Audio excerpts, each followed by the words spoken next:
Кыргыз Республикасынын премьер-министринин милдетин аткаруучу биринчи вице-премьер-министр Артем Новиков Фергана шаарында Кыргыз Республикасынын өкмөтүнүн чек арага чектеш облустарынын ыйгарым укуктуу өкүлдөрүнүн жана Өзбек Республикасынын чек ара аймактарынын акимдеринин кеңешинин 3-чү жыйынына катышууда.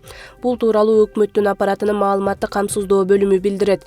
Кеңешмеге Кыргыз тараптан Кыргыз Республикасынын Өзбекстан Республикасындагы атайын ыйгарым укуктуу элчиси Ибрагим Жунусов, Кыргыз Республикасынын Айыл чарба, тамак аш өнөр жайы жана мелиорация министри Түлек Токтогазиев, Кыргыз Республикасынын транспорт жана жолдор министри Бакыт Бердалиев, Кыргыз Республикасынын өкмөтүнүн Жалал-Абад, Баткен жана Ош облусундагы ыйгарым укуктуу өкүлдөрү Абсатар Сыргабаев, Жаныбек Жалалов жана Жарасул Абдурайымов, ошондой эле Кыргыз Республикасынын тышкы иштер министринин орун басары Нуран Ниязалиев жана Кыргыз Республикасынын экономика министринин орун басары Султан Ахматов катышты. Жыйындын жүрүшүндө эки тараптуу кызматташуунун актуалдуу маселелери, чек ара көйгөйлөрү жана эки тараптуу маселелердин бардык тараптарын мындан ары активдештирүү маселелери талкууланды.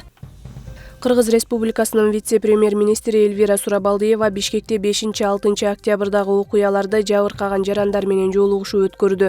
Бул тууралуу өкмөттүн аппаратынын маалыматтык камсыздоо бөлүмү билдирет. Маалыматка ылайык, жолугушуунун жүрүшүндө жабыркаган жарандар ден соолугу, мындан ары дарылануу жана реабилитациядан өтүүсү боюнча маселелери жана социалдык-экономикалык мүнөзү көйгөйлөрү тууралуу билдиришти. Алар тарабынан медициналык мекеме дарылануусу жана социалдык мүнөздөгү бир катар маселелерди чечүү боюнча мамлекеттик колдоо көрсөтүүнүн зарылдыгын белгиледи.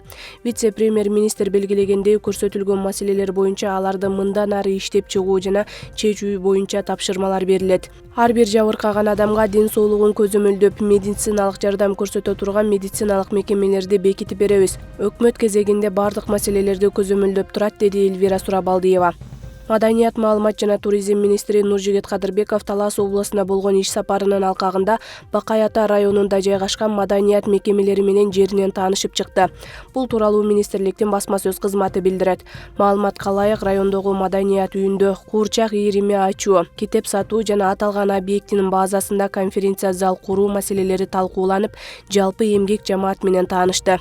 Мындан сырткары, министр Теодор Герцен атындагы музейинде болду. Анда аталган музейдин экспонаттарын ар бирин экспертизадан өткөрүп, мамлекеттик тизмеге киргизүү жана идентификациялык номер алуу маселеси талкууланды. Аталган музейди буга чейин Ак Төбө айылдык кеңешинин балансынан Маданият министрлигинин балансына өткөрүү маселеси көтөрүлүп келген.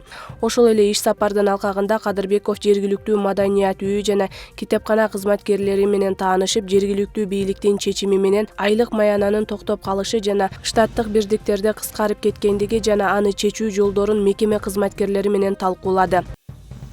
Ички иштер министрлигинин баңгизаттарды мыйзамсыз жүгүртүүгө каршы күрөшүү кызматынын мобилдик ыкчам бөлүмдөрүнүн башкармалыгынын кызматкерлери баңгизатты мыйзамсыз сатып жүргөн 2 жаш жигитти колго түшүрдү. Бул тууралуу аталган кызматтын басма сөз кызматы билдирет. Маалыматка ылайык, баңгизаттарды мыйзамсыз сатуу жана алектенгендерди аныктоо боюнча бөгөт коюу багытталган бир катар операциялар ийгиликтүү аяктады. Анын жыйынтыгында Жалал-Абад облусуна караштуу Каракөл шаарында турган 23 жана 20 жаштагы 2 жигит кармалган.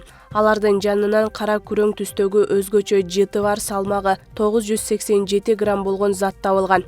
Аталган факты кылмыштардын жана жоруктардын бирдиктүү рейстерине каттоого алынган.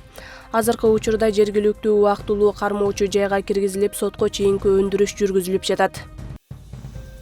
Чыңгыз Айтматовдун чыгармалары аудио китеп түрүндө жарык көрдү. Бул тууралуу Кабар агенттигиндеги маалымат жыйынында Чыңгыз Айтматов академиясынын өкүлү Нурболот Азаматов билдирди. Анын айтымында, аудио китеп Чыңгыз Айтматовдун туулган күнүнө карата даярдалган. Жыл сайын декабрдын 2-жумасынан баштап залкар жазуучу Айтматовду эскере баштайбыз. Ага арналган иш-чаралар өткөрүлөт. Быйыл дагы Эрнис Кыязов Чыңгыз Айтматовдун бардык чыгармаларын аудиолоштуруп, үн коштоп, диск түрүндө чыгарды, дейт ал. Аудио китептин демилгечиси Эрнис Кыязовдун айтуусунда, интернет булактарында кыргызча аудио китептердин саны салыштырмалуу аз болууда. Орусча сайттарда карасам, орус тилинде аудио китептер өтө көп чыгат. Бизде саналуу гана болгондуктан кимдир бирөөгө айтпай өзүм жазап көрүүнү чечтим. Санаалаштарым менен кеңешип, Айтматовдун бардык чыгармаларын аудиолоштуруп YouTube каналга жүктөгөнбүз. Ошондой эле жазуучунун чыгармалары диск түрүндө чыгарылып, Билим берүү жана илим министрлигине, Көзү азиздер коомуна, Кыял балдар интернатына берилет, деди Кыязов. Көз азиздер үчүн Республикалык китепкананын директору Жумабай Исмаилов. Айтматовдун чыгармаларында камтылган баалуулуктар канчалык элге тараса, ошончолук маданиятыбыз, рухубуз өнүгүп өсөрүнү айтат.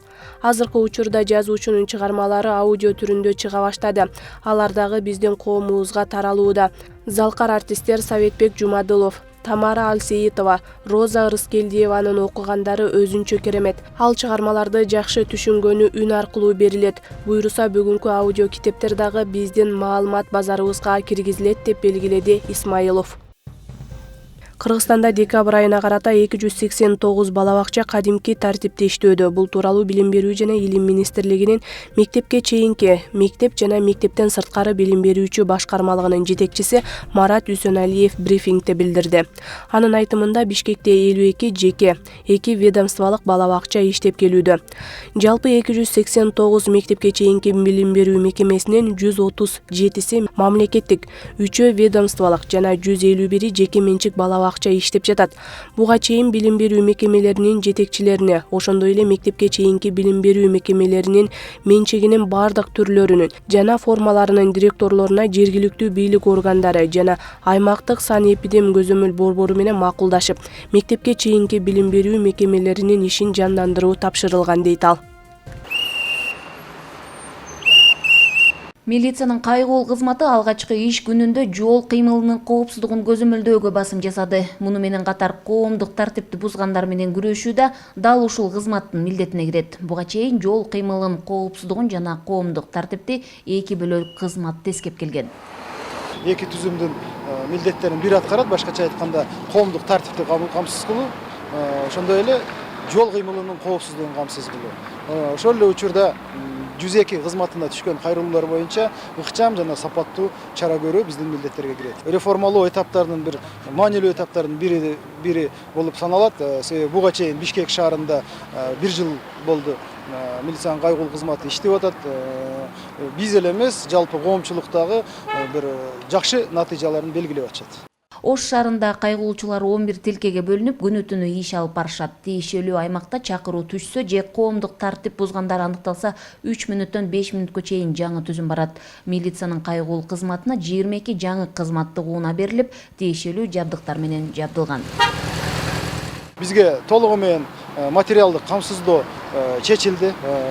Кызматтык автоунаалар, керектелүүчү атайын каражаттар, формалык кийимдер, экипировка бардыгы бизге камсыз болду. Ал жактан жумушка таасир эте турган тоскоолдуктар жок. Милициянын кайгылуу кызматына талапкерлерди аныктоо мындан бир нече ай мурун башталган. Наргиз Жусубайлы кызы буга чейин туристтик милиция кызматында иштеп келген. Милициянын кайгылуу кызматынын тантуусуна катышып, сынактан ийгиликтүү өткөн. Бүгүн алгачкы жумуш күнүн өткөрүп жаткан Наргиз коомдук тартипти жана жарандардын коопсуздугун сактоого болгон аракетимди жумшайм дейт. Буга чейин мен Ош шаарда иштеп баштаганда туризм заводунда иштеп келгенмин, инспектор болуп.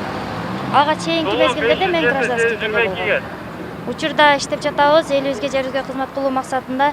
Кызматтын өзүнө жараша оордугу, жеңилдиги болот.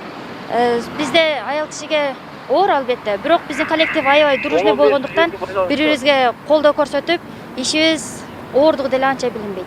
Ал эми Талантбек Батырбек уулу да буга чейин банктардын биринде эмгектенчү. Ал да сынактан ийгиликтүү өткөндөрдүн бири. Айтымында тандоо ачык айкын жүргөн. Конкурс 3 этаптан өттү. Биринчиси бул жерде окуп жана түшүнүү боюнча тест болду. Тесттен кийин ал жерден өткөндөн кийин физо тапшырдык. 3 километр кросс, подтягивание башкалар. Анан үчүнчүсү собеседование. Собеседование өткөндөн кийин 3 ай окуу болду. 3 ай окуудан кийин бүгүн уже жумушка ишке түшүп атабыз. Милициянын кайгылуу кызматына биринчи жолу келип отурам. Бул жакта жакшы ниеттер менен келдик. Кудай буйрса, мурунку системаны өзгөртүп, жаңы жагынан көрсөтүшкө бардык күчүбүздү жумшайбыз. Ош шаарындагы милициянын кайгылуу кызматындагы 267 бош орунга тандоо 3 этаптан жүргөн. Анын жыйынтыгы менен 126 кызматкер тандалып алынып, бүгүн кызматын аткара башташты. Эми калган бош орундарга да сынак өткөрүлөт. Гүлжан Ажиматова, Бектур Калыбек уулу, Ош шаары.